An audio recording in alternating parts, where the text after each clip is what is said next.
Thank you for tuning in.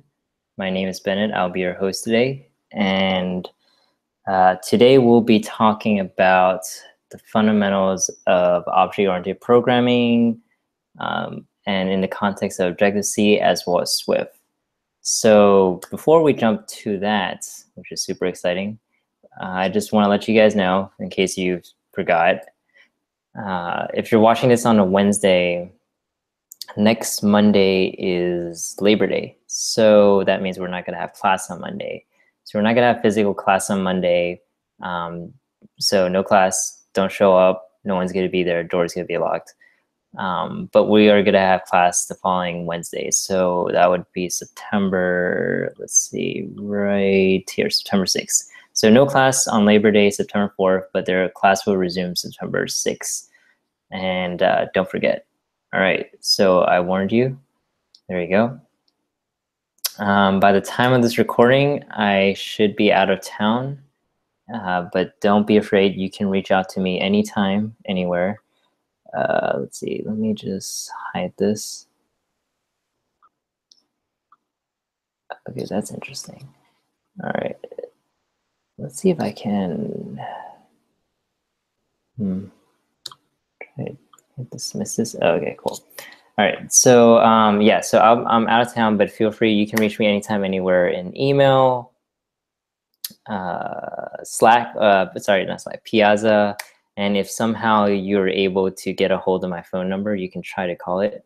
I may or may not answer, but I'll definitely reply to email and Piazza posts. Even though I'm across the Atlantic right now, I miss you guys very much. And yeah, I'll see you guys on Wednesday on September 6th. So let's jump right to it. Fundamentals, here we go. Let's do this.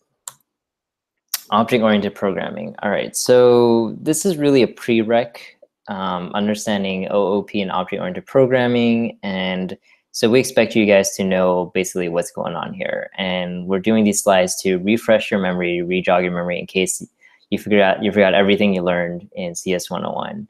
Hopefully you didn't. And so with object-oriented programming, it's a way we code, right? So with object-oriented programming, we reason about our code the way we reason about our world. When you look at the world around us, you see objects, you see things. So for example, in front of me right here is a computer, and that is an object. And that computer has properties about it. It has a resolution, it has cores, it has RAM, it has a network card, it has a color, it has material. Those are properties of my computer, of my MacBook Pro. And the same object in front of me has actions. It can turn on, it can turn off, it can mute itself, it can move the mouse, for example. So the way we reason about our code is very similar to the way we reason about the world. And that makes it very easy for us developers to build, to model software after in terms of objects. So when you talk about object-oriented programming, let me see if I can put this away right here. You're typically going to see a model very much like this. And I think this is a really good model, right? So you have this circle, and in the middle of the circle, you have these, you have essentially your data, the state of your object. And then you're supposed to encapsulate and protect those data and have methods that consumers of your objects would invoke to make something happen. So for example, I guess we'll continue with the analogy of our computers. So let's say my computer has a property called battery utilization, and I have a method that's turn on and turn off. By turning on and off the computer, by calling the methods on my computer object, which is the circle right here is an object, the state of my battery utilization would change. So the idea is you're never supposed to allow consumers of your objects access the raw data directly. You should always protect your data through methods. And in your CS 101 class, you'll probably learn about accessor methods, which are getters and setters that protect your internal data. So it's very typical to see this diagram when we discuss object-oriented programming. The focus is on our objects. It's object-oriented, right? It's about the objects, their data, and we have methods that essentially change the state of our objects. This is in contrast to other languages, such as functional programming languages, where we focus on functionality as first-class citizens instead of objects as first-class citizens. But this is just to give you a taste, if you're wondering, is there any other paradigm to programming besides object-oriented? Of course, there's functional programming languages like Lisp, but Objective-C is object-oriented, and so we're going to focus on object-oriented programming. And then you have all these keywords. When you talk about object-oriented programming, you have all these keywords that come with it. And I can guarantee you that if you guys are looking for internships or jobs, this would be a definite interview question at the very least at the screener level to screen whether or not you have some basic understanding of CS. So right here, we have the most popular fundamental principles of OOP. We have polymorphism, inheritance, encapsulation, and abstraction. I don't know why information hiding is in here. It's really, this should kind of be merged with encapsulation. So you should already know this front and back. If you don't, you should know it by heart. It's important for interviews, as well as just being a very good, being a good developer. You should really know and understand each one of these principles. I'll go over them pretty briefly. Encapsulation means that you should protect your data. You should basically encapsulate your data and hide them from consumers of your classes. So in this example right here, this object, these shapes are the properties, they're the data of the object. And notice that you can't actually get to the object without going through the methods. So people are not supposed to modify, consumers of your objects, consumers of your classes, they're not supposed to modify the state directly. They're supposed to call methods which would influence the state. So that's what encapsulation is. It's really making your data private and basically allowing accessor methods to modify the state, or other methods to modify the state of your object. What else do we have here? Inheritance. Inheritance is super key in object-oriented programming. The idea is that you have a parent class, and that parent class has common functionality to all your subclasses. So an example, a really quick example I'm gonna bring out here is, let's say I have a class human, let's do dog, and let's say I have a class cat right here, and this is going to be kind of pseudocode. And let's say a dog has methods such as walking, and what else does a dog have? Jumping. Those are some methods. And it turns out that, these methods are common to the cat class. Well, in programming, we don't like to repeat ourselves. We like to practice this principle called dry, right? Which is don't repeat yourself. We really like to look at our code base and see what we can refactor so that we don't have to copy and paste code over and over again. So a common use case for this is to refactor this into a superclass called animal. And the animal class would have walking and jumping. And the dog class would inherit from animal. And the cat class would inherit from animal as well. Maybe not in functionality per se, but let's say like eye color would be like, these are properties. And hair color and weight, right? So these are all properties that all animals should have. So instead of declaring them over and over again, we declare them in a superclass. And dog class is a child class of the animal class, and thereby it inherits all the properties of the animal class. If you want to be very strict about this, you probably won't inherit the walking and jumping per se, because they're different. They're different for a dog. A dog and a cat will walk and jump differently. In that case, if you want to be a little bit more specific, you have them as probably abstract methods. So the concrete implementation is left to the subclasses, and the parent class just defines a sort of interface. But the basic idea is inheritance allows us to have a parent class that has common functionality that is abstracted away from its child subclasses. Polymorphism is something that people get tripped up over a lot. And at the simplest term, polymorphism is the idea that a child class can take the shape of its parent class or its ancestor classes. So when you break down this term, this really fancy term, polymorphism, poly means many, morphic, morph means shape.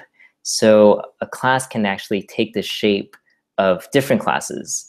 So an example here is that a dog can actually take the shape of an animal class, because a dog is an animal, right? It inherits all the properties of an animal. It has eye color, hair color, weight.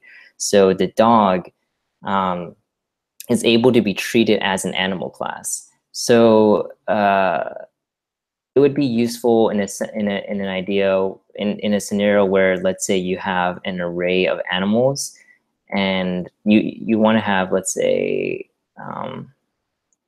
animals.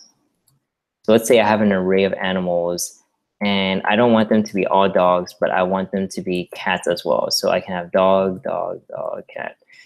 And this is an array where we can treat every object in here as an animal. And because we know that every object in an array is an animal, we know that they all have properties such as eye color, hair color, and weight. So polymorphism allows us to do this. The dogs and cats are taking the shape of an animal class.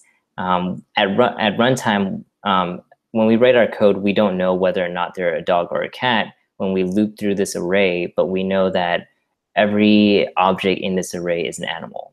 So through inheritance, by nature, through inheritance, the subclass can take the shape of its parent class. A dog can become an animal because it is an animal. It inherits all the properties of it. Likewise, a cat can become an animal, can be treated as an animal because it's inherited from it. So typically, you see polymorphism and inheritance really go hand in hand together. Abstraction is the idea that when you're designing your classes, your awesome classes, you want to abstract away the complexities as much as you can from consumers of your classes. So let's not talk about animals for a little bit. Let's talk about a car. So an example of abstraction in real life is you driving a car and you hitting the gas pedal. And when you hit the gas pedal, you're really just accelerating a car. So you're calling like maybe an accelerate function. When you hit that gas pedal, you don't have to worry about the complexities of the car. You don't have to worry about the engine gearing up. You don't have to worry about the pistons in your car. You don't have to worry about the gas. The functionality of the car is abstracted away from you in real life. The complexities of how a car works, the mechanics, the physics behind a car is abstracted from you. Likewise, when you're writing a class, if you have a car, you might have properties such as like engine, pistons, fuel, right? So these are properties of the car. People using your car class probably shouldn't have to worry about the internal implementations or the complexities of your car class. They should just call a method accelerate and your object should do its thing. So it's really a way how you design your classes. You want to make them, you want to make the interface as simple as possible for people to use. You want to hide away the complexities of it. So if I have my MacBook, another real world analogy is I have my MacBook right here. I see this shiny on button. If I click it, it turns the computer on. I don't have to worry about the bootloader of the operating system or the initializer of like my hard drive, or just how this thing works, or the fan turning on. I just press this on button, and that's my interface to this object. And that's abstraction. So abstraction, polymorphism, inheritance, encapsulation are ways you should design your code when dealing with object-oriented programming. And you guys should all be masters of this by now after CS 101. All right, so classes. So a class is a blueprint, right, for how objects should be. You basically model your objects through this template, and we call it a class. And with a class, you write the data that objects should hold and the actions, the behavior that the object should have. The best example is object-oriented programming. House. I thought I had this somewhere, but okay. Go. The easiest way to do graphics is to Google them.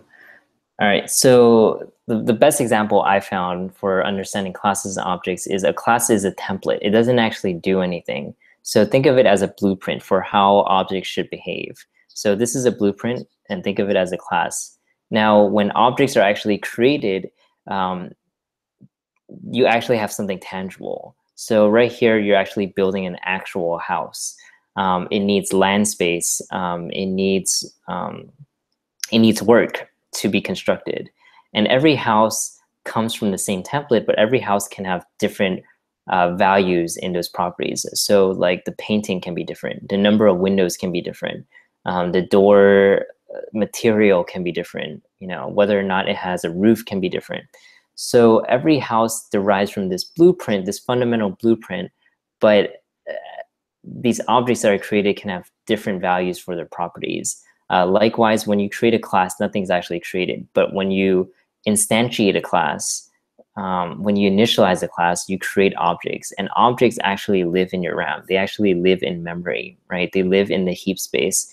If you guys took data structures or CS 101, memory is actually allocated in the heap for objects. So one thing to always be cognizant about is that creating objects is super expensive. You want to be very careful about how many objects you're creating in your system, in your application. Whenever you can, you want to avoid creating objects. And there's a lot of techniques people use to not create too many objects, so that at the end of the day, when you're doing mobile development, your memory is limited. So you don't want to create 1 billion objects and have them overflow your heap, right? You don't want to have a stack overflow. You don't want to overflow your memory space. So just something to keep in mind. We're going to go over this topic of memory management later on in the class, but something to be aware of, that creating objects is super expensive. All right, so another classic example of objects and classes is the cookie cutter example, where the cookie cutter itself defines the template. It's a class, and then these actually cookies, the actual cookies that are made from this template are the instances. In iOS and Objective-C, we like to call them instances instead of objects. Just know that they are synonyms, that this is just the idiom that iOS and Apple has choose to go with. So we call them instances instead of objects. All right, so I think I've talked a lot about classes and object-oriented programming. So this is just another visual example for you guys to take a look at. All right, there you go. All right. So for this slide, I just don't, this might confuse some of you guys. Classes and instances are both objects. What we mean by this slide is that, so it's clear that instances are objects. I established that before. There's synonyms in Objective-C. And classes are objects in the sense that every program has what they call a class object. So it's a single object. And when you write class methods, you're actually calling methods on this one object. So an object is created, a special object is created per class. So a class still acts as a template for objects to be created, but then there's one special object that's dedicated to the class itself. So that's what we mean by that. All right, so remember how we talked about one of the basic principles of object-oriented programming, and that's encapsulation. It's the idea that you should provide an interface for people, but you should also keep a lot of your data private. And when they developed Objective-C, when Next Step developed Objective-C 30 years ago, they really took this principle to heart. They really, really care about this idea of encapsulation, and they want to make it very clear to developers that you should practice encapsulation. So what happened is when you define a class, instead of one file that you might be used to in other programming languages such as Java, Ruby, C++, maybe. So other languages like Java and Ruby for sure, and Python.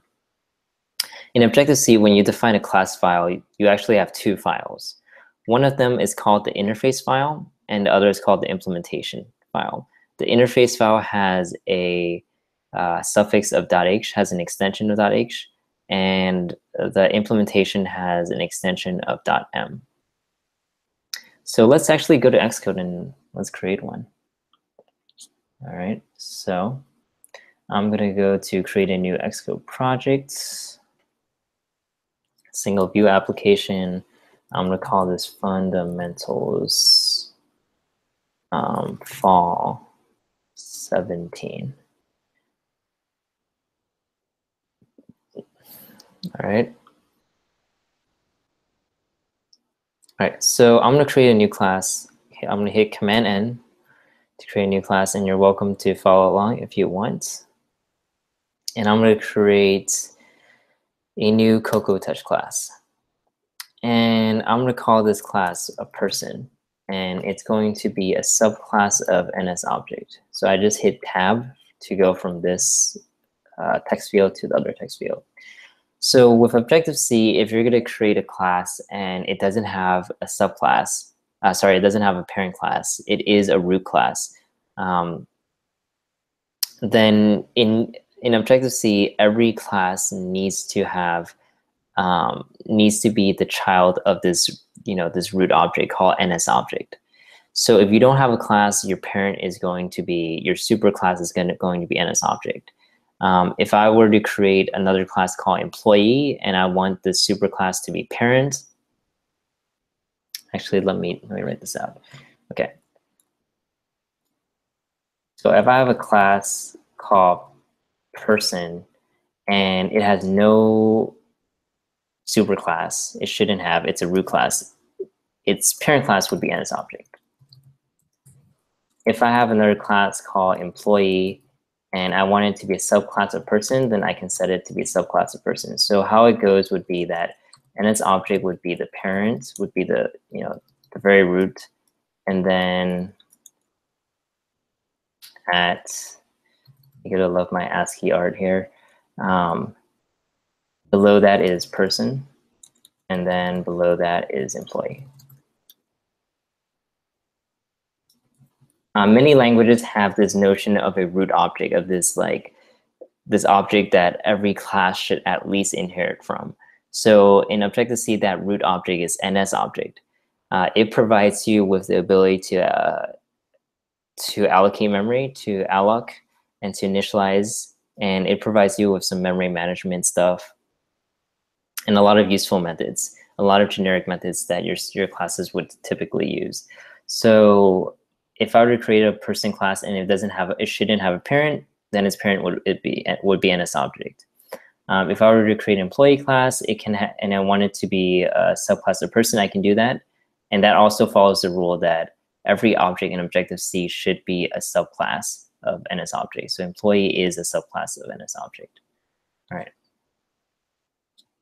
So person class, subclass of NS object. All right, so I'm gonna click next, click create. And then here we see that I've created two files, person.h and person.m.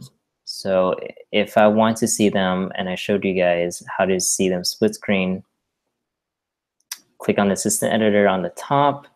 I'm gonna make this font a little bit bigger for you guys right here. All right, so on the left-hand side is my interface file, and on the right-hand side is my implementation file. The interface file is meant for people that are using your objects. And this is where you really practice things like encapsulation and abstraction. You want to make your interface simple, and you want to hide your data. So you only want to show what's necessary in the interface. In the implementation, as the name implies, is actually how you carry out your private implementation. How do you actually execute that method that you wrote as the interface? How do you deal with the internal state of the object? How do you manage your instance variables? So interface is anything that's public facing, and implementation is anything that's private to the internal workings of your class. So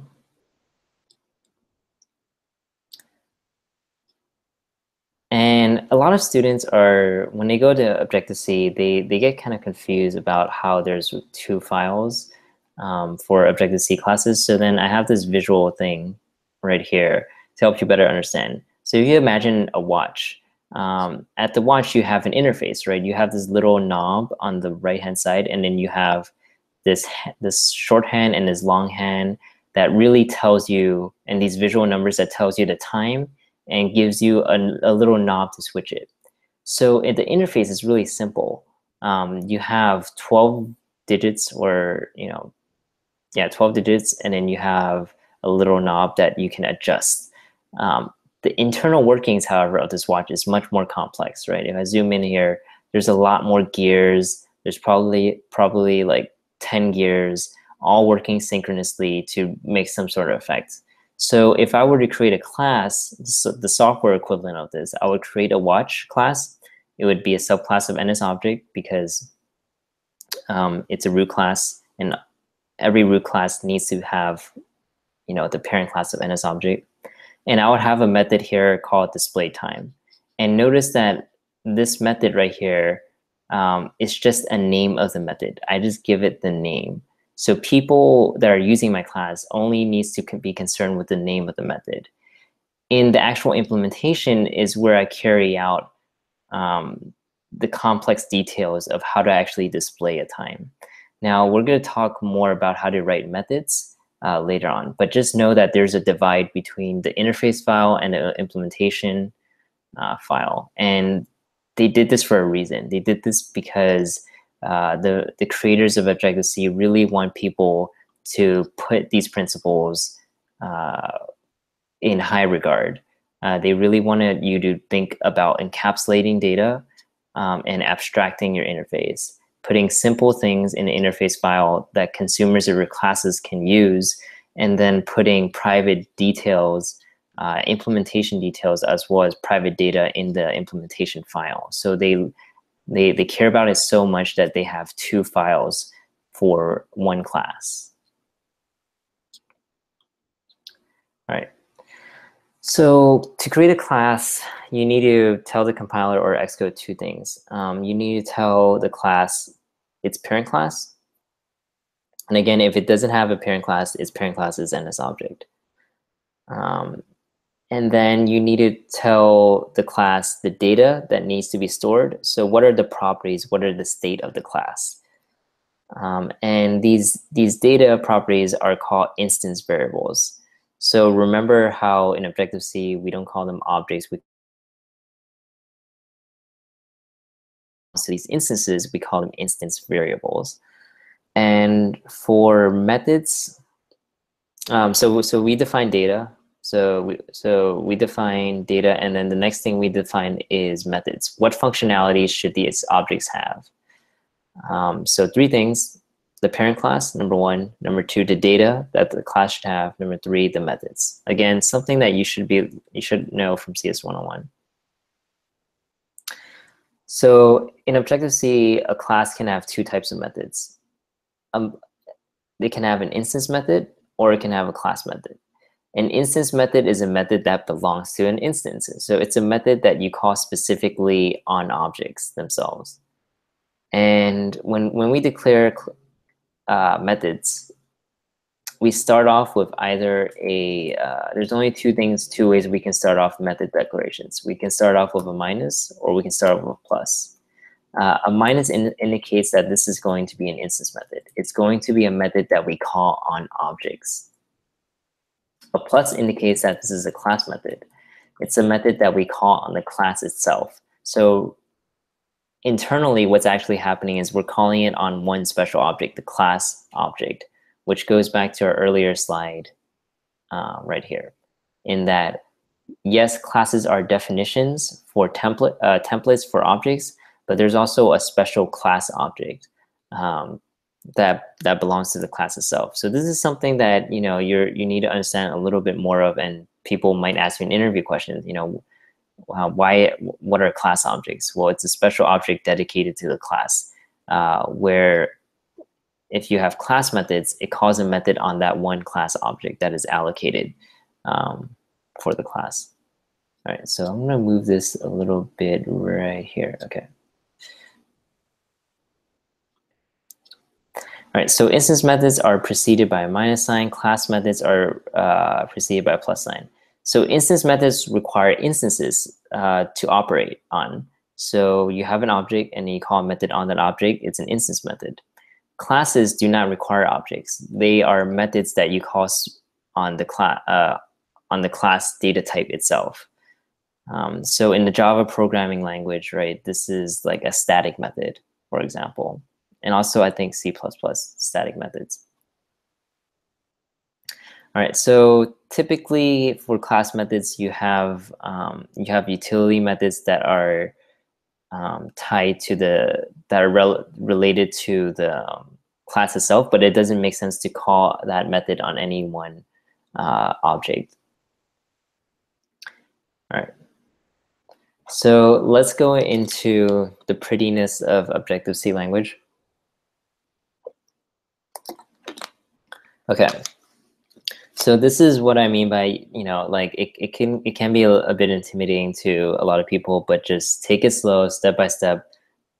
The thing about programming is that every character is there for a reason. So try to understand the purpose of every character, and then reading code would be much easier for you rather than just copy and pasting what we have here. So just try to understand the purpose of every character. So we're going to talk about declaring methods and how do we write the syntax for declaring a method for a class. So the first character indicates whether or not the method is an instance method that belongs to an instance or a class method that belongs to a class. So there can only be 2 possibilities, a minus or a plus. So right here, we are defining an instance method. The second, after a space, the second term we have here is the return type of the method. So we write it inside parentheses, and we indicate the return type of the method. And right now, if it's not returning anything, we use the keyword void. Void is a special Objective-C keyword that just means nothing. Nothing is the absence. It's the absence of a value. It's not returning anything. After that, we have the name of the method. You can call the method whatever you want. Make sure to make it readable and sensible. Don't call your methods X, Y, Z. Give it a meaningful name so that its intention is clear to whoever is using your class. So print info, pretty clear, right? It's probably to print the information of an object. And then after that, you have a semicolon. And then taken all together, this is the method signature. So the method signature is just the name of the method and the arguments that it takes and the return type that it provides. It says nothing about the actual implementation. All right, so right here, this is we're defining a method that doesn't take any arguments and doesn't return anything. So right here, we're using the same syntax, but we're actually returning a value. And we are returning an int right here, int. So it's an instance method. In parentheses is the return value. It's returning an integer, and the name of the method is getAge. Again, we are only showing the method signature. We're not actually having any code inside of the method yet. Right here, it gets a little bit more interesting. We are returning an object. And in Objective-C, whenever we're dealing with objects, pointers are involved. So when we return object, we're not actually returning the whole object itself. We're returning the memory address. We're returning the pointer. So if you guys have taken the Intro to C++ or C class, you know that pointers are allocated on the stack. They're a memory address that points to an object on the heap, and we're returning the actual pointer. We're returning the memory address. We're not returning the object itself. But this indicates that this pointer points to an NSString object. So here we're returning the object, which is NSString. So we say object loosely. If you really want to go down to the actual correct term, we're returning the pointer that has a memory address that points to an object of type NSString on the heap. But to make it simpler, we're just returning an NSString.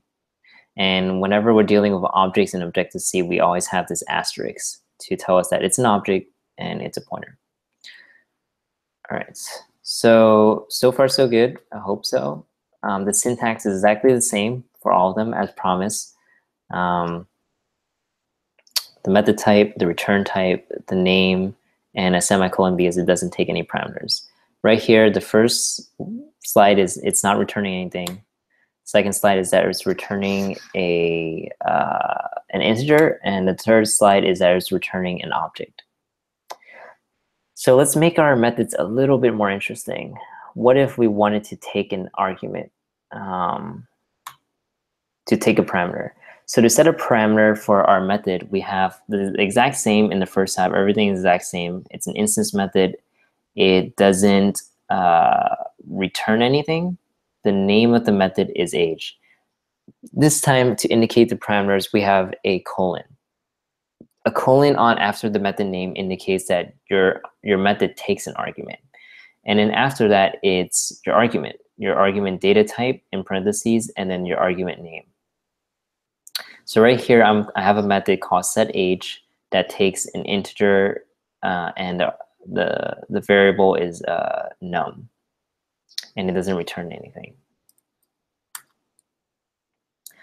And right here, we have a method, right, an instance method that doesn't return anything. That's called setName. It has one parameter. The parameter is an NSString, and it is called name. So again, remember, anything in Objective-C that is an object, when we refer to its type, we use a star and asterisk as well to indicate that it's a pointer.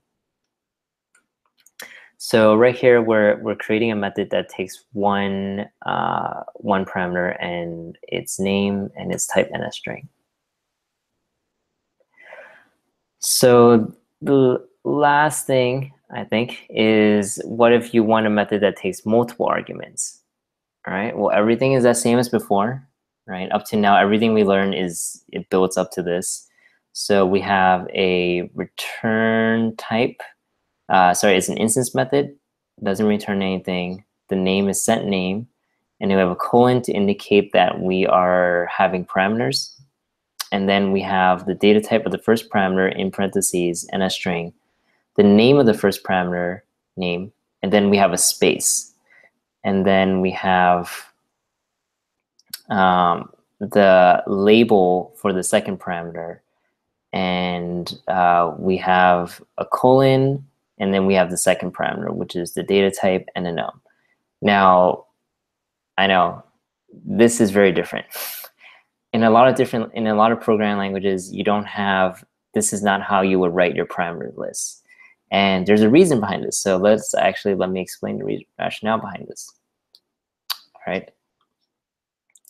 So before we all get mad at Objective-C and want to call it a day, let's actually understand why they decide to, write the method in a very different manner than most of us are accustomed to in, C, C++, Ruby, Python, JavaScript, all those other languages. So if you guys know JavaScript, to write a function, right, you do something like this, and then you write some. Let's say I have a function that I want to add two things together, and then I'll just do x, y, right? And that's my function.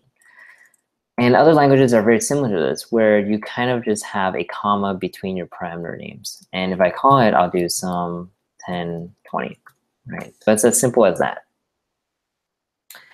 And that works out well for a case like this. But what if I have a more interesting function? What if it's not sum? What if the function is divide? And I put x, y.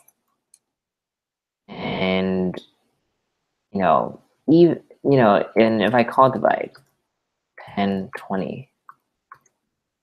So in other programming languages where I have this way of, declaring a function and this way of writing a function, of invoking the function, it's not really clear to me which one is the numerator and which one is the denominator. And that is very important. What are these arguments supposed to be, right? Maybe in a function like sum, it doesn't really matter because we're adding them together. But we don't really know what 10 is, and we don't know what 20 is. The only way we know is if we go back to the function definition, and we hope that the person that wrote the function put something sensible in the variable names. If we only see x, y, then we're kind of screwed. Then we don't really know what it is. So we hope that someone will put something like, okay, this is the numerator, this is the denominator. But even then, when we call the function, it's still not clear. Like this can be in some other file in a code that's hundreds of lines deep, and then you see divide 1020, and you're going to be asking yourself, what the heck is 1020? Is 10 the numerator or is 10 the denominator? The intention of these variables is not clear.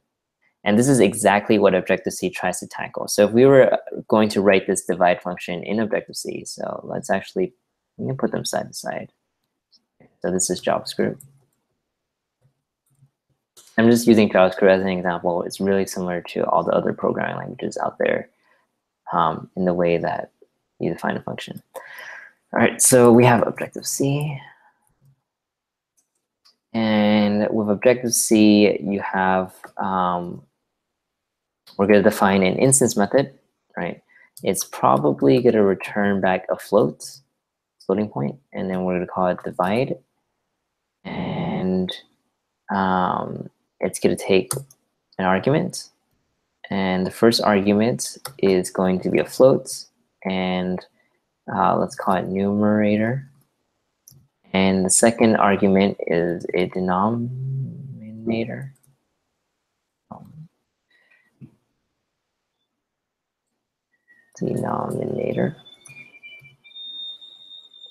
And it's going to be a float, and then it's going to be the denominator right here. I'll just call it denominator. Right. So when someone calls my function, they're going to call, so let's say this is inside of a math class. So let's say I have like an interface math that's a subclass of NSObject. Right, so just a little bit more complete for you. A note, so now that I wrote it like this, I want to bring up that in Objective-C, every function, every method belongs to a class. Because Objective-C is a superset of C and C++, you can write C or C++ functions that are global. But in Objective-C, methods they belong to classes. So I can't just have this divide method floating in space. I needed to actually attach it to an object. In this case, I'd attach it to an interface. And sorry for the curly braces. I was thinking Swift. So this is how you would write. So this would be like math.h. This would be my interface file. All right, so I would call something like, let's say I have a math object. I would call the method divide, and I'll pass in 10, and I'll call I'll write denominator 20. And typically with Objective-C, you would see that the method name includes a description for the first argument. So what I would write is, you would see something like divide with numerator.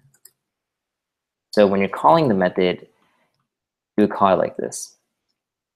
You call the object, and then you'll call the method divide with numerator, passing in the value of 10, denominator 20.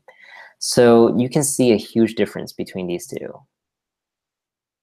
Where the first one, so I'll just call this the first one, this is the second one. The first one written in JavaScript, the intention of the arguments is not clear. What is the role of 10? What is the role of 20 is not clear. But with Objective-C, the role of the arguments 10 and 20 is super clear because you have what are essentially labels for your arguments. So when I call divide with numerator 10, denominator 20, it's very clear to me which one is the numerator denominator. And that's why Objective-C was designed this way, to allow people to make less mistakes, to allow people to not have to go back to documentation to look at what 10 and 20 means. And it's much more verbose, but it's much easier to read. And when they created Objective-C, they wanted it to be like as if you're reading an English sentence. It was inspired by Smalltalk. So if I call math divide with numerator, denominator, it's almost as if I'm reading a sentence. So one more time, this is an instance method. Float is the return type of the method, which is a floating point number. Divide with numerator is the method name, the first part of the method name, and then we have a colon, and then we have the data type and the name of the first parameter, and then we continue with the method name, denominator, and then we have a colon, and then the second parameter, data type, and the second parameter name. So the full name of this method is divide with numerator denominator. So you're going to see this a lot in Objective-C. They actually weave in the name through the first name, the first part of the method name, followed by every label given to every subsequent parameter. So the full name of this method is not just divide with numerator. It doesn't stop there. It's divide with numerator and then the label given to the second parameter, which is denominator. So the full name of this is divide with numerator denominator. All right. So we're going to cover how to call methods on objects actually in the next slide almost. So I just wanted to do that example for you to show that, people that created Objective-C, they're not mad. They're not crazy people. They actually have very good intentions when designing this language for really good reasons. All right, let's see here. So this is another example of a method, and you're going to see a lot of this when you read Apple documentation, when you go to Stack Overflow, when you watch the videos, you're going to see Objective-C syntax. People that wrote these methods that are not of your own. And you need to be able to understand every character to dissect what it actually means. So please take it slow, understand every character, know what it's doing, and try to practice with it. Try to make your own methods. So here we are. Here's a method. The entire method name is insert object at index. And it is an instance method as indicated by this dash. This method does not return anything because it has parentheses, which indicates the return type, and inside it says void. The method name starts with insert object and then a colon, and then the first parameter. The first parameter has a data type of ID, which I believe we talked about, or Trina talked about. An ID is a special data type in Objective-C. It's a keyword in Objective-C that just means it can be any data type. It's a catch-all. So it's a special keyword. So ID, and then the name of the parameter is nObject, and then there's a space followed by a label for the second parameter, colon, the second parameter, the data type of the second parameter, and the name of the second parameter. All right. So we've learned how to define method signatures for classes. So how do we actually call these methods on these objects? So first we have to create the object. Let's see here. So we have to create the object. After the object is created, I think, let me double check. I don't want to assume, but I think Trina should have covered how to create objects, right? Just want to make sure. Let's see, if statements. Interesting. I think that she should have. Okay, so if she hasn't, wait, I can go over it later on, but if she has, that's great. So the first thing you want to do is get an object, to create an object, to initialize, to instantiate an object. The next thing you want to do when you invoke a method on an object, you write the name of the object followed by a space, followed by the name of the method, and then you enclose it in a bracket. In Objective-C, we call this object messaging. Now you're gonna hear object messaging. For right now, think of it as just invoking a method. It's a synonym. It's essentially the same as calling a method on an object. We call it object messaging. And when you get into more intermediate, deeper levels of Objective-C, there's a difference between a method and a message. But that's really not necessary at this point. For now, object messaging is really just calling a method on an object. And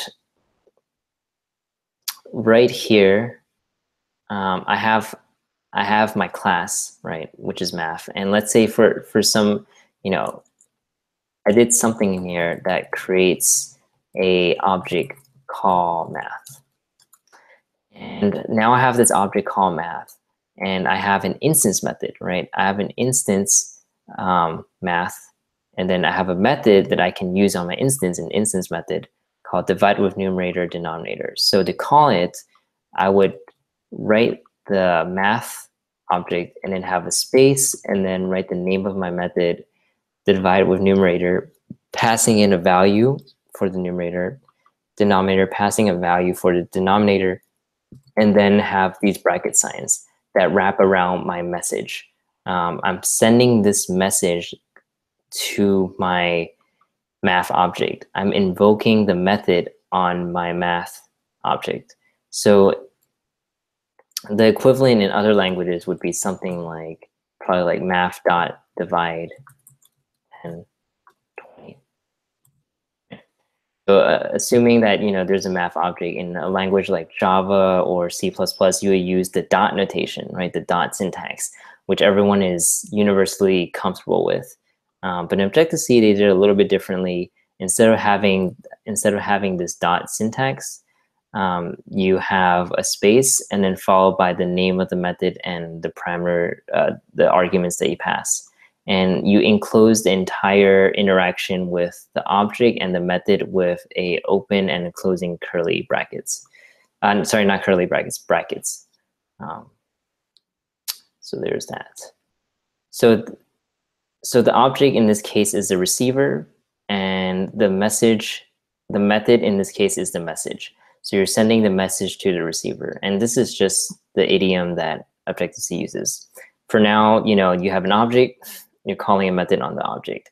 And in Objective-C, you use a bracket sign, and you use a space instead of dot notation. Okay, so so I kind of jumped it a little bit. So the way you set arguments, you pass arguments to methods is that you call the method and you have a colon, and then you pass the actual argument here. That means you call the method. So if you have a method with 2 arguments, you call the method set name, pass the first argument, and then followed by the label for the second argument, and then pass the second argument right here. So right here, I have divide with numerator,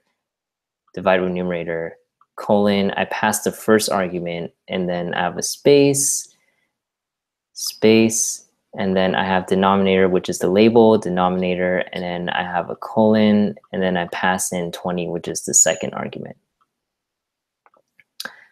So if I have, let's actually go to, I got a little bit too comfortable with TextEdit. Let's actually go to, let's go to Xcode to look at this.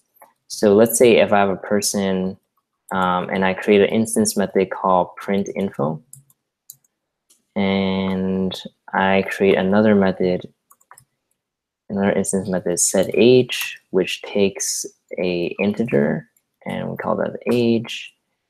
And then I create one more method, an instance method that doesn't return anything, that's called set name. First argument is an NS string, and it's an object, so I need the asterisk. And then the name of the argument is name. I have a space, age, and age. Let's call it an age, which is the label for my second argument.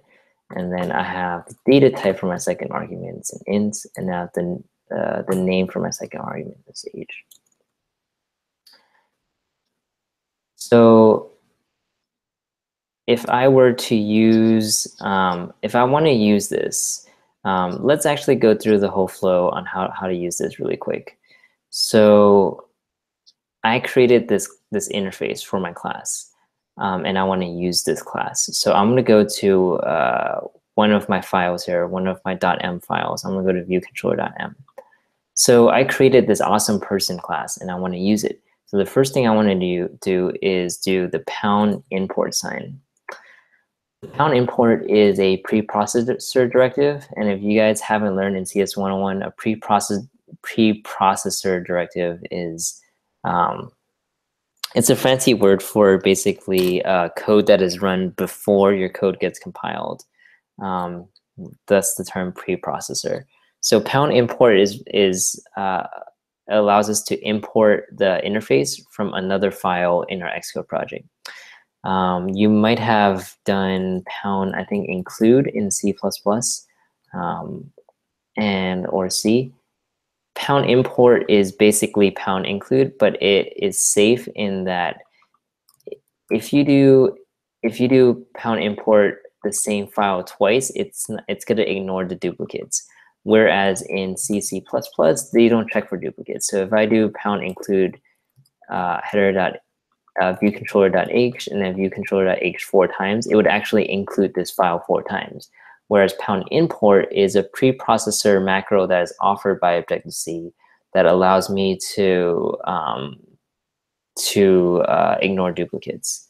So pound import, what I want to do first is to import my person.h interface file. So after I did that, I'm free to use it, and I'm going to use it right here. So my first step is to create a person object. And if Trina hasn't taught this to you now, we will teach it to you. You can kind of ignore this for now. Let's call this person, why not, let's call it me. And to create objects in Objective-C, we allocate memory and we initialize it. So don't worry if this is foreign to you right now. I just want to create an object that I can use. If we haven't gone over it, we will go over it in depth, pretty in depth in other lectures. So I have an object, and if I look into my person.h, notice that I have 3 methods: print info, no arguments; set age, 1 argument; set name and age, 2 arguments.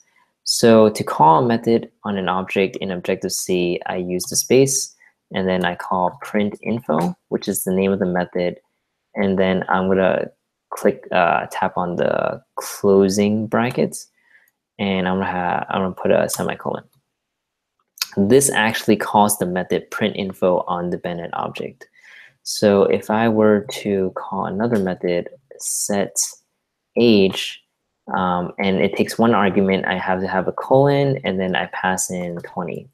So this would call the method set age, passing in a value of 20. If I want to do one more, set name, I'm going to hit enter for auto completion to do its thing. This is one of the beautiful things about an IDE, because it does auto-completion. So I want to pass it a string literal. So I'm going to use right here, Bennett, and age 20. So my age is not actually 20. But I just decided to put 20.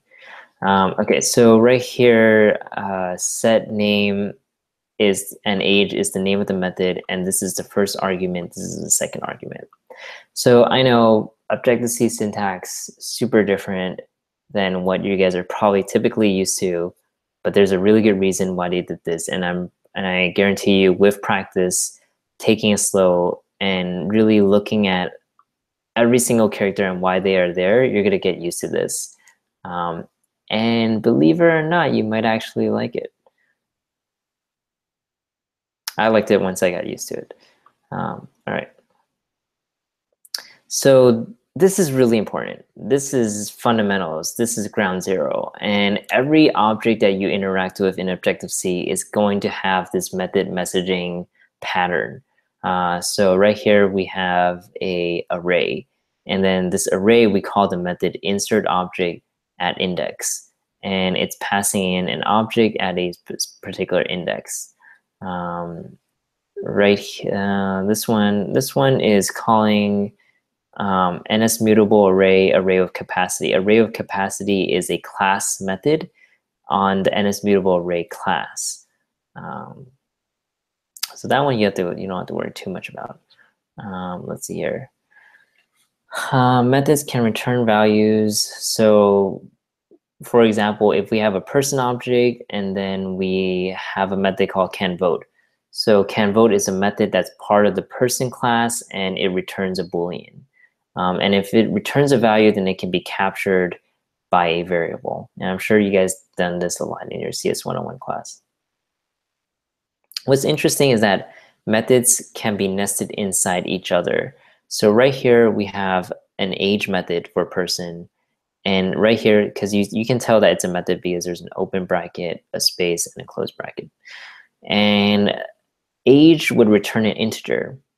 So the return value of that is used as an argument to set age for this person1 object, which you can tell is also a method. So let me write one more method here. It's an integer. It's going to return an integer, and I'm going to call this getAge. Right. So let's see what went down over in that slide. So if I do a method right here, I call a method, I send a message to my instance. So I'm using the Objective-C terminology. GetAge. Notice that this is going to return me an integer, right? Because if I go inside of it, you want to go inside to the declaration, to the method signature, hold command, and click on the method. So we can see clearly that getAge returns an integer. All right. So I can capture this into my age. I can capture this into a variable, no problem. That's fine. And what I can do is I can call Bennett set age, passing in my age, and that's totally fine. Right. So I'm using the return value of this, storing it in a variable, putting that variable, and then using that as an argument to this other method. Another thing you want to do is that variables are meant to be used in multiple places. And clearly, I'm not using this in multiple places. I'm using it in one place. So a cleaner way to do this would be to just put this method in here, right? Instead of putting it in a variable and using that variable in here, that seems to be a little bit indirect. Why not just stick this code in here? That way, the return value of this gets set as the argument to set age. So this is what we mean by methods can be nested inside of each other. And this is actually a very common practice in Objective-C. All right. All right, so variables, I don't think we have to go too much into variables, but in C and C++, we declare variables by having the data type and then the variable name. And then we we declare once and we use it many times. So an example right here, since we're in here, I have an integer and that's age, and I can say 10, and I have a float, which is like temperature, and I can do 10.5. Yeah, and then if I have an object, it can be in a string, name is equal to Bennett. So this should be covered by Trina's section. It should also be covered by Trina's section. And yeah, let's actually really quickly go over the implementation. So right here, this is just an interface. This doesn't actually do anything. So what we want to do is write out what the actual code is that will be executed when print info is called, when get age is called, when set age is called. An interface is nothing more than just an interface. It tells people using your class what is available to them. The meat of the methods are actually in the implementation in your .m file.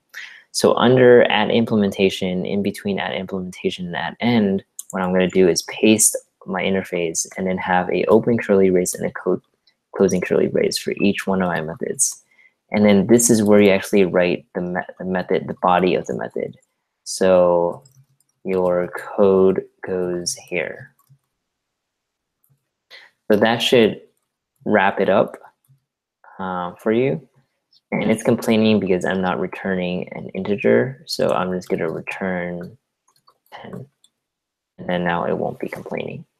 So this is where the meat of your implementation is. It's in the implementation file where the interface is just showing people using your objects what method they can call or what properties they can access.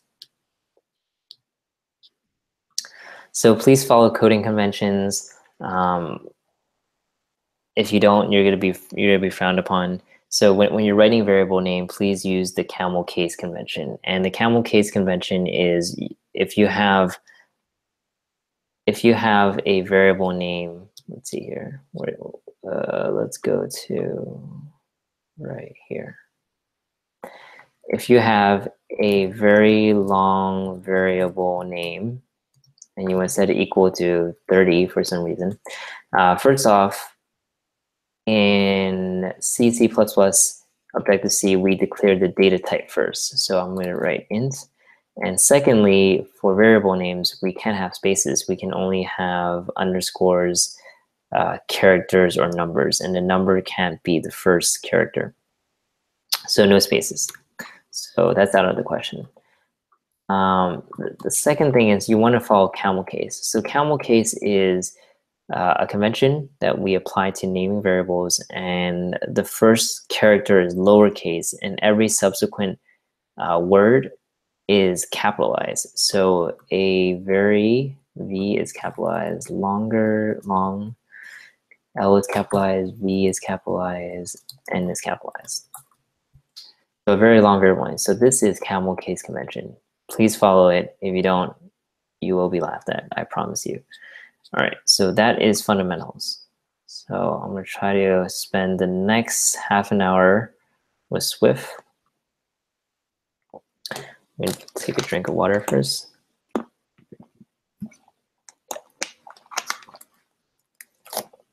Okay, so this is a slide that was back when I was teaching at General Assembly, and I had a lot of slides for Swift.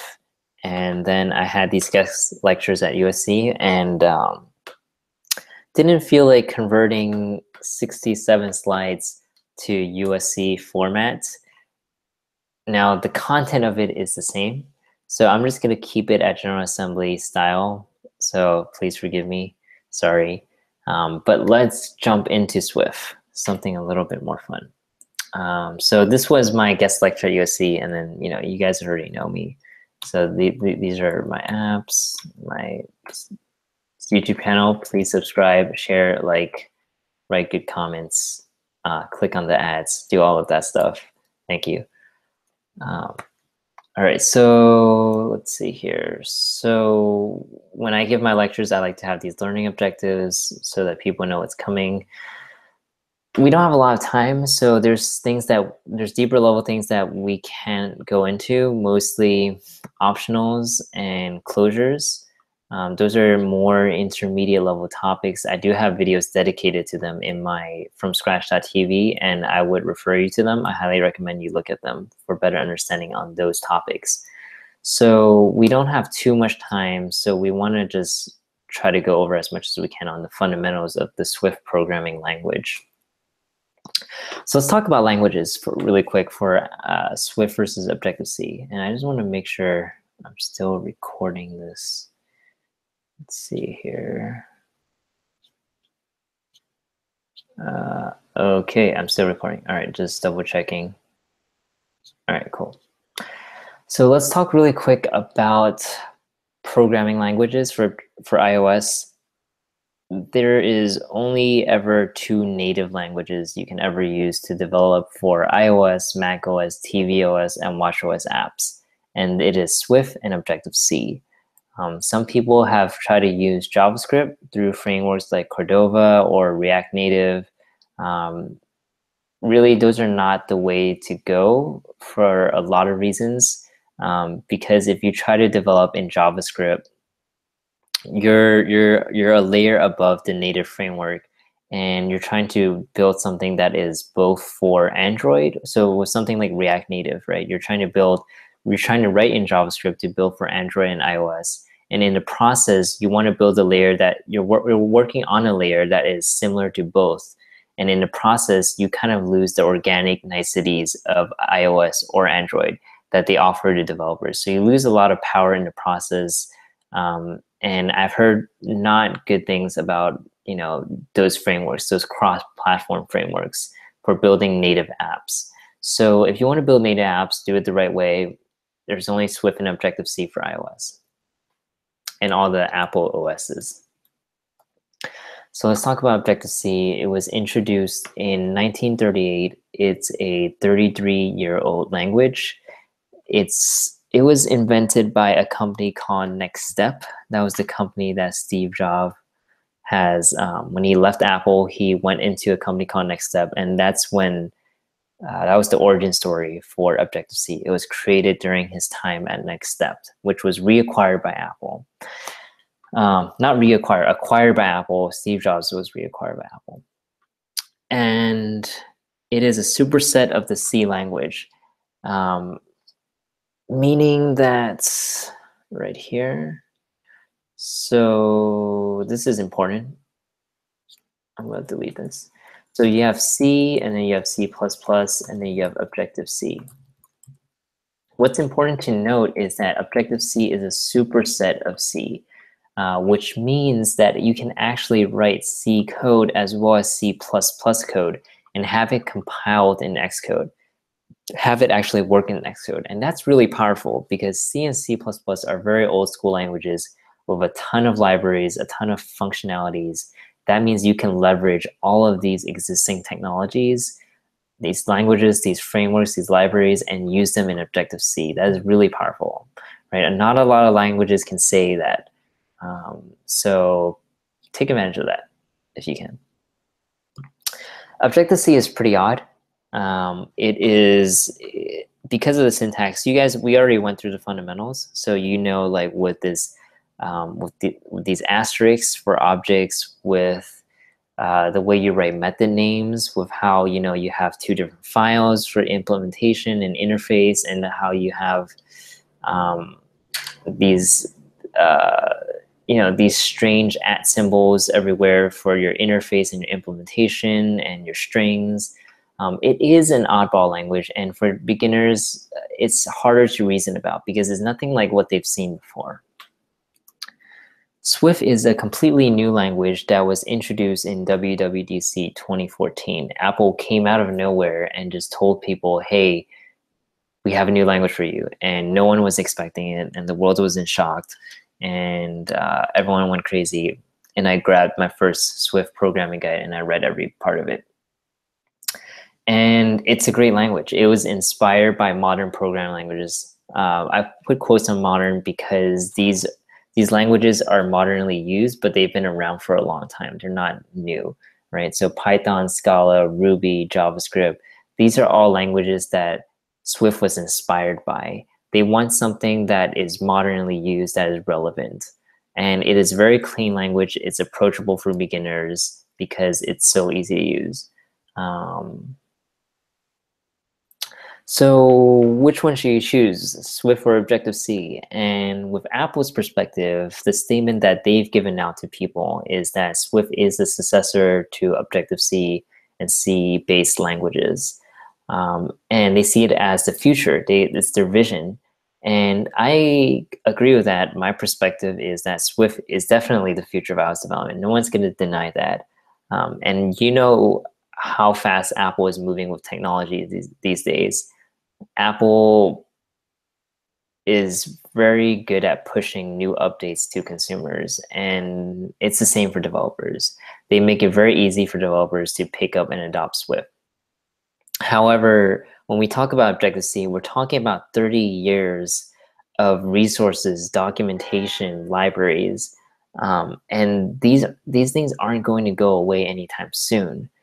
Just because Swift was announced, in 2014, 3 years ago, doesn't mean that if you're, Facebook, if you're like a 13-year-old or however old you are, I think Facebook is 13 years old. Yeah, I just pulled that number out of my head, and it actually is 13 years old because it was founded in 2004. If it's a 13-year-old company, it's not going to change that overnight. They have hundreds of thousands of lines of Objective-C code base, right? Companies like Snapchat, Facebook, Pandora, a lot of companies, a lot of these tech companies that are in Silicon Valley are Objective-C based. Very difficult for them to transition into a Swift code base. And the Objective-C language is very, very stable. And there's a ton of support. So it's going to be around for another 5 years, I think, very solid, 5 or 6 years. And honestly, you won't be taken as a serious iOS developer if you don't know Objective-C at all. It's as if you haven't heard of it. Then you're not going to be taken seriously because Apple iOS has very deep roots in Objective-C. It's the origin of the iOS ecosystem. So what is different about Objective-C and Swift? Now, this is a taste of Objective-C. It's a weird language, right? You see the asterisks, you see this, what else do you see? You see a lot of brackets, seems very verbose, a lot of @ symbols, semicolons, what else? And then there's like these spaces, these methods names, very verbose. And then here's a taste of Swift.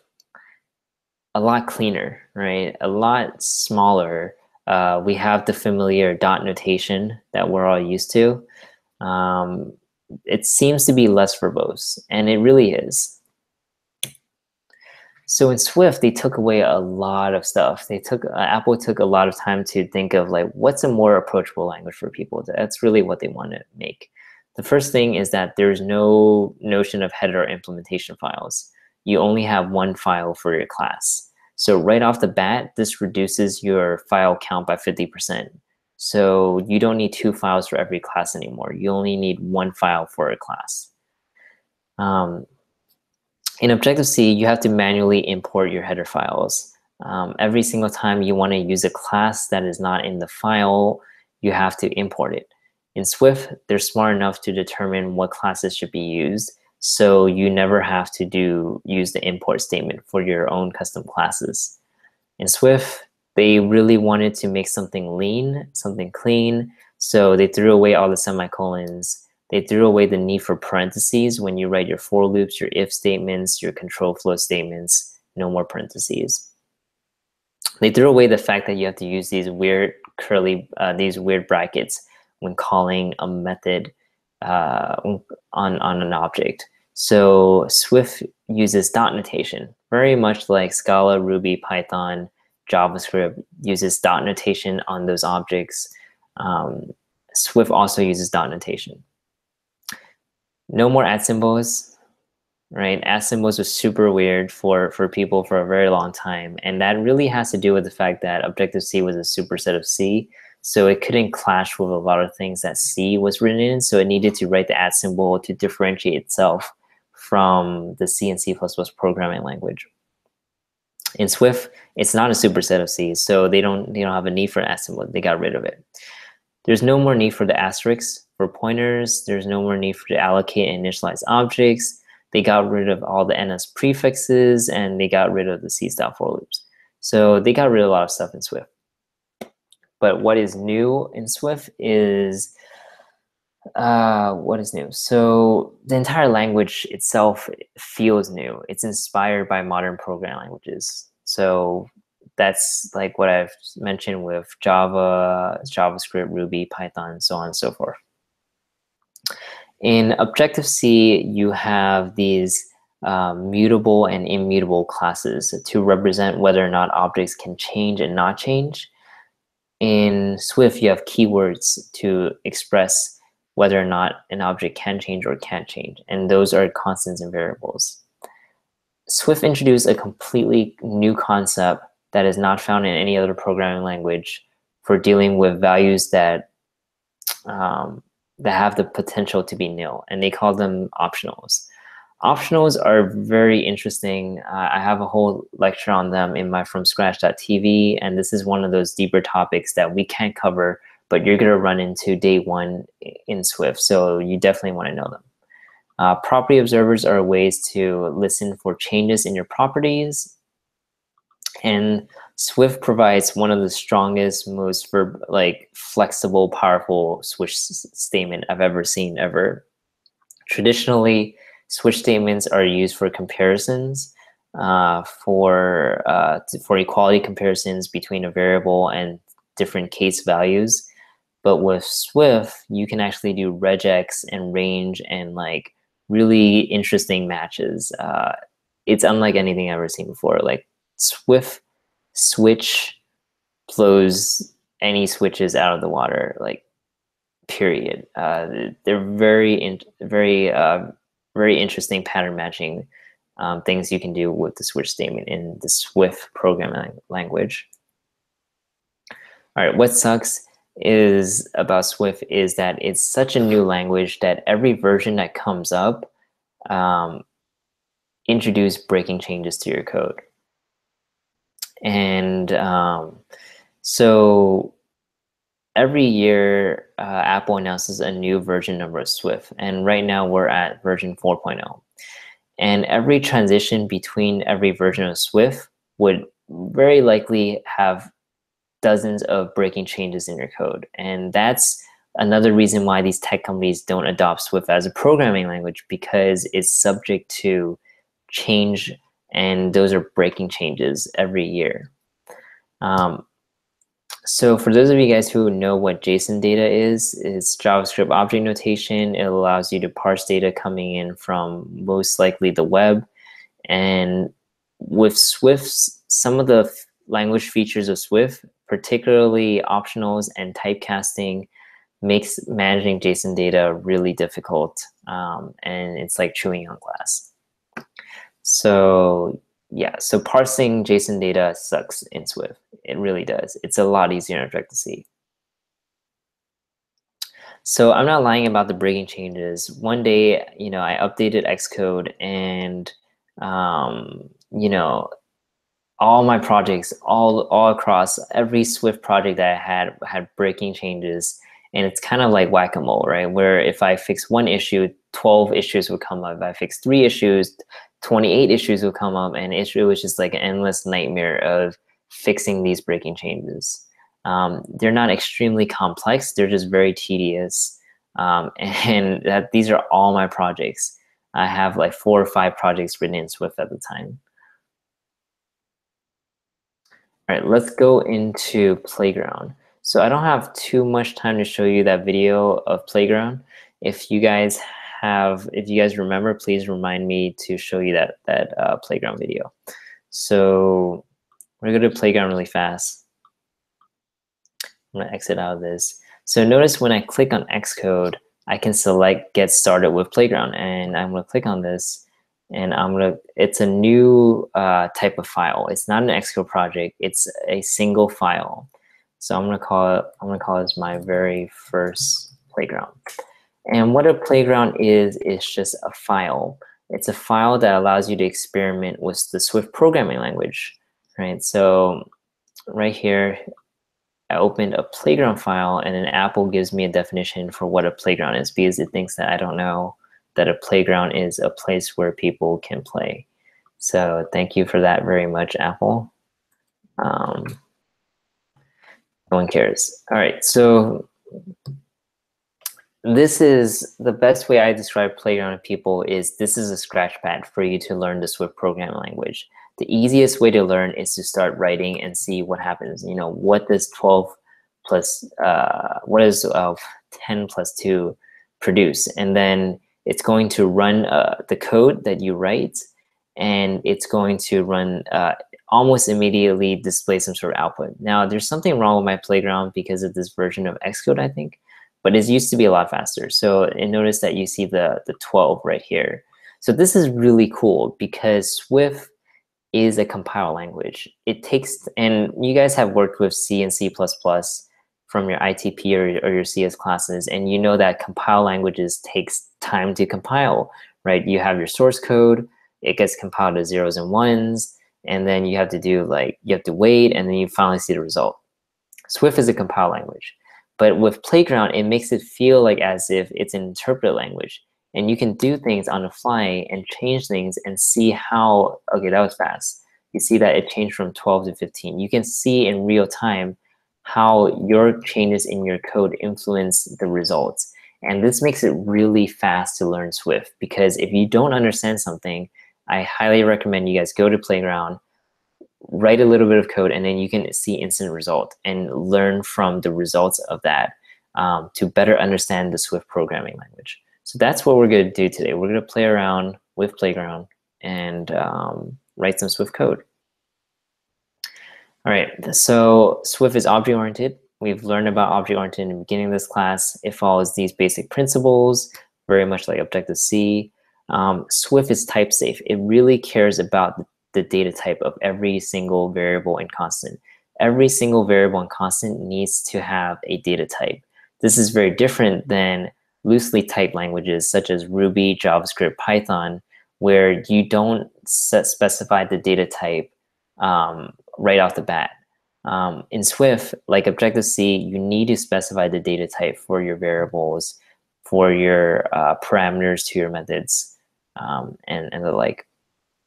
It's a compile language, so it takes your source code, translates it to 0 and 1, save it as an executable of sorts, and then lets the operating system execute it. This is different than interpreter languages, where there's a program called interpreter that interprets in real time the source code that you've written. So some examples of compile languages are C, C++, Objective-C, Swift.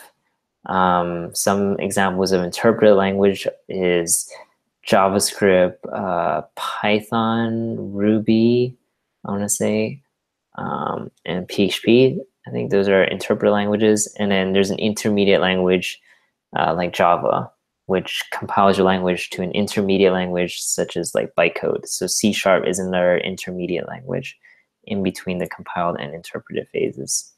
All right. So in Swift, we define constants and variables with the var and the let keyword. So if I want to define something that is a name, actually, let's see here. I have data types here. Okay, so let's go over data types really quickly. So Swift has a few data types that we care about. They have character, string, they have Boolean, and then they have float, they have double. And a character is a single character that is wrapped in double quotes. So A is a character, B is a character, D is a character. String is in double quotes, and it's more than 2 or more characters. So anything can go in here, even numbers, right? In the Swift documentation, you're going to see even emojis in there. So it can be anything inside the double quotes. Anything inside double quotes is valid. That's the string. Boolean is the literal value true, which is a keyword, or the literal value false. There's only two possibilities for Boolean logic. And a double is a floating point number. So you have 12.4, and then it can be negative. And let's do one more. So a decimal number is represented as double. And then also you have your integers, right? Integer, the definition of integer is a positive, negative number that's whole number or zero. So 0 is an integer, 10 is an integer, negative 20 is an integer. So these are the basic data types for the Swift programming language. They're the basic primitives. Now, it doesn't really make sense for us to just write them out in space and not do anything with them. So let's actually put them into variables. So to declare a variable in Swift, we would have the var keyword followed by the name of the variable, followed by a colon and data type of the variable, and then we can set it to initial value, let's say 20. So this is the full explicit way of declaring a variable. You use the var keyword, the name of the variable, a colon, the data type, which is int, and then for integer, and an equal, and then you initialize it to 20. Now, Swift really encourages you to use a constant whenever you're not changing a variable. So if I'm changing age to 30, that's fine. But what if I don't want to change age? If I don't want to change age, I'd set it to a constant by using, instead of the var, I use the let keyword. And by doing that, that tells Swift that, hey, age is a constant. It should not change. So if I said age equal to 37, the computer's gonna yell at me. The compiler's gonna say that I can't set age to 37. If I click on it, it says cannot assign to value. Age is a let constant. It's preventing me from making the mistake of setting age to be a different value. This might seem obvious to you, but if you're working in a team of 5 people and you have a code base of 100,000 lines of code, it's very easy for someone to unintentionally change a variable that they shouldn't be changing in the first place. So Swift always tells you, the people that make Swift will always tell you that we're creating a safe language. It's a safe language. And one of the reasons why it's such a safe language is this introduction of a constant. The idea that we're preventing other developers from changing things they shouldn't by using constants instead of variables.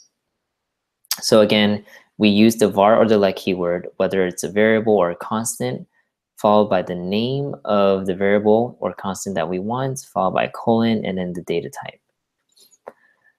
Now, what's interesting is that if I take away int, this would still work. And this is thanks to a feature of Swift called type inference. Type inference means that Swift would actually look in the right-hand side of this equation, know that, hey, this is a whole number, and a whole number should be integers. So it would actually infer that the data type of age is of type int. Now I can prove that to you by holding an option and clicking on age, and I'll see this declaration that age is of type int. So this is different than Ruby or Python, where you don't actually know the type at compile time. You only know it at runtime. This is very different than loosely typed languages, because this gives you the impression that age is loosely typed, but it's not. It's not loosely typed. We know through type inference that age is an integer, and I can confirm that by holding option and clicking age and seeing that age is an integer. I do that a lot because type inference is used a lot, and it's not always very clear that what this variable is typed to. So I use option click to see, hey, what does Swift think that this age variable is typed? Cool. So var I int equals 10 is exactly the same as var I equals 10. They are functionally equivalent. The bottom uses type inference from the compiler. Swift looks at the right-hand side and it can infer the data type of the variable on the left-hand side. If I do name equals to Bennett, if I option click name, if it gives some time to run, I can see that its name is inferred to be type string.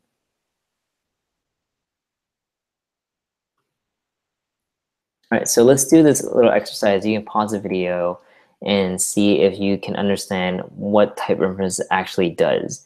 What does Swift infer A, B, C, D, E to be typed of? All right, so pause the video really quick and see if you can answer that. And the answer is, so for A, it's going to interpret it as a string because anything inside the double quotes is a string. For B, it's going to interpret it as a double. Any floating point, it's by default interpreted as a double. And for C, it's going to be interpreted as a string. Anything inside quotes is a string.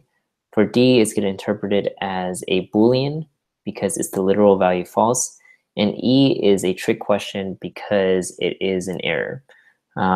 Swift does not allow you to add or to combine a integer and a string together. It doesn't make sense for Swift. Remember very early on, we said that Swift is a type-safe language. And one of the implications of being a type-safe language is that it does not let you perform operations on pieces of data that are inherently different data types. So John is a string, 30 is an integer. Swift would ask you, what the heck do you mean? You know, how do I add a string to an integer? It doesn't make sense. And this is part of why Swift is very type safe.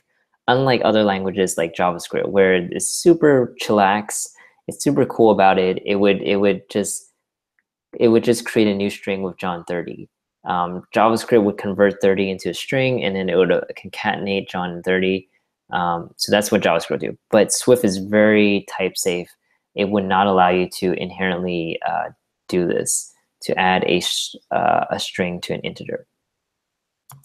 So if I do something like this, so one thing I want to tell you guys is there's a special function in Swift called print, and this is it.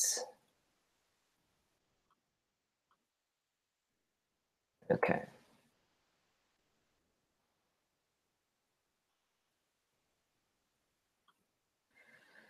Okay. I'm just trying to get this to run. So print is a function in Swift, and it is basically the equivalent of NSLog in Objective-C.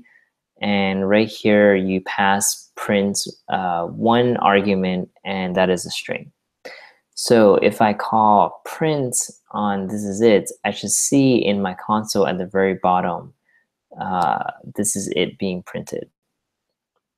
So I'm going to quit Xcode because my Swift my playground is very slow for some reason. I think it's this new version of Xcode that's been kind of screwing things up a little bit.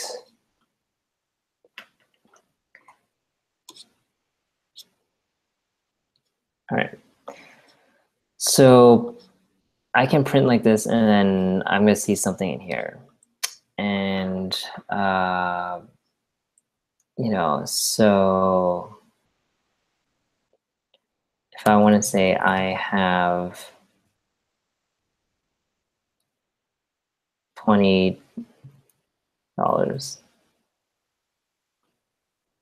see if this works. Just waiting for it to run. Okay, I have $20. All right.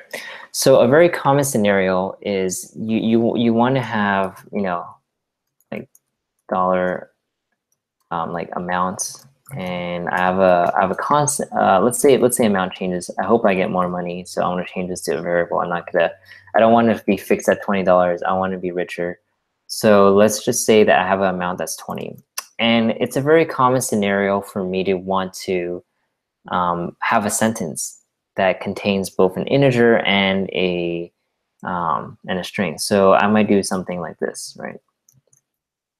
And what I know about other programming languages, they seem to be pretty relaxed about this, but not Swift. Swift would not let you do this. if we click on it, it would say binary operator plus cannot be applied to operands of type string and int. So the operator plus cannot be applied to the two operands, the two arguments, which is a string on the left-hand side and an integer on the right-hand side.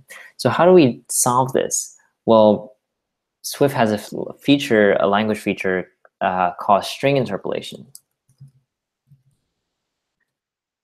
It's a very fancy way of just saying, hey, you can inject a variable in a string. So it's a super fancy term, string interpolation. I like how fancy it is. But you basically inject it into the actual string using a backslash, open parentheses, you put in the name of the variable and a close parentheses. So this is injecting any variable into a string, and it's string interpolation. And with this, I can change, like, let's say amount. So let's say I got a raise. Let's say that raise is 30. Notice how it changes in real time too. So with string interpolation, I'm able to inject variables or constants into my string. And that is how you combine an integer and a string through the process of string interpolation. All right, so collection types, I think we're going to cover more of them during our review of collection types with Objective-C, but you can peruse through them, browse through them with arrays, dictionaries. That's how you create them. Control flow. So let's go very briefly. I'm going to go like a few more minutes on control flow. The only difference between Swift and Objective-C on control flow is that Swift does not require parentheses, whereas Objective-C requires parentheses, and that's it. That's the story there. Swift also took away the C-style for loop. So the C-style for loop is something like this, right? So it's like for var equals to 0, I is less than 10, I plus plus. So this is the for loop, the C-style for loop that you guys are used to in JavaScript and C and C++. They took that away. So what you have to do is, if you want to do a for loop like this, where you iterate from 0 to 9, I think. So you would do something like for var I in 0 dot dot dot 9. So you would iterate over a range of values, and I'll print out I to prove to you that it would actually go from 0 to 9 right here, 0 to 9. So you would do for variable I, you create a temporary variable called I in a range. So this is a range in Swift. And if you want to go from 0 to 8, you can do 0 to 8. This, or you can do dot dot less than 9, and then right here this will give you 0 to 8, I believe. Yes, 0 to 8. So when you do dot dot dot, it's 0 to 9 inclusive. When you do dot dot less than, it's less than 9. So that is a for loop. That's different in Swift. While loop is the exact same. Do while is exactly the same. The only difference is you don't have to have parentheses. That's it. So functions, unfortunately, I don't think we have too much time to cover functions in Swift. When I come back, remind me to cover functions in Swift as the first topic to cover, and then we're going to leave it at that. You can peruse through this these slides on how to create functions in Swift. And optionals. So optionals is actually very important for you guys to understand. It has to deal with the fact that variables have the potential to be nil. So what I recommend for you guys, and I'll put this link for you guys to look at during your time after this video lecture. So I have a video that I know that it's going to do better than me right now in explaining optionals, because I spent a lot of time on that video. I have a Swift Week 4 optionals that really describes to you what an optional is in Swift. I highly recommend you guys check that out if you're interested in Swift development. You really need to understand optionals, and it has to do with the idea that a variable or constant or property has the potential to be nil. and how the Swift programming language handles that. Let's see here. Let's keep going down. Closures is the equivalent of Objective-C blocks. We're going to have a lecture on Objective-C blocks, and closures is the Swift equivalent of that. And I think that's about it.